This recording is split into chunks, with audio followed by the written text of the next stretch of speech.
की सिकंदरला फसवलंय, की सिकंदरनं पहिल्यापासून की काही बघा एक गरीबाचा पोरगा आहे ती गरीबाचा पोरगा आहे तिने मी हमाली करून त्याला मी पैलवान केलेला आहे।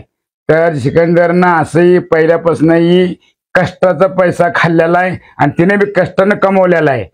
पैसा कमवला, कष्टानं कमवला, त्याच्या कुस्तीने तिनं ईश्वरदादानं की करून घेतलं आणि पैलवान झाला मोठा आणि कष्टानं कमवला आणि बापाने बी हमाली करून त्याला खायला घातलेला आहे, म्हणून कष्टानं झालेला आहे। आणि अजून बी हिंदी केसरीला उतरणार होता, पण काय तर त्या लेकराच्या उगत काय नसताना त्याच्यावर गुन्हा दाखल केलाय।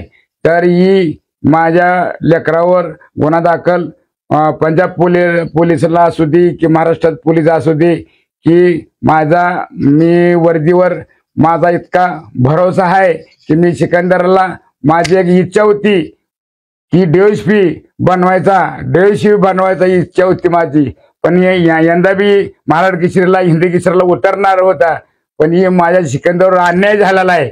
या अन्याय असा होऊ नये की माझी विनंती करून सगळ्या महाराष्ट्र पोलिसाला असू दे अधिकाऱ्याला असू दे की सिकंदरवर अन्याय झाला एवढीच माझी विनंती करून सिकंदरनं सोडून द्यावं। आता मागल्या आठवड्यात येऊन सिकंदर गेलेला आहे, आई बापाला भेटून गेलेला आहे, पण असं सिकंदरवर अन्याय करणं की हे करणं माझा सिकंदर असं करणारच नाही।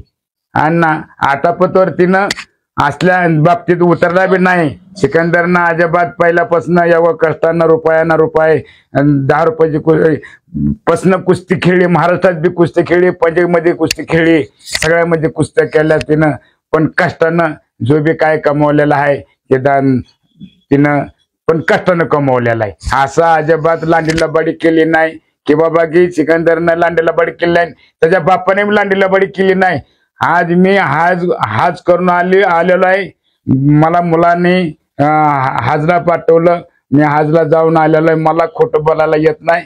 काय तर माझा खोटं बोलणं म्हणजे तिकडून जाऊन आलं म्हणजे पाप आहे, तर माझ्या धर्मातच नाही खोटं बोलायचं की 5 टाइम नमाज पडतोय आणि अन्याय माझ्या लेकरावर झालेला आहे।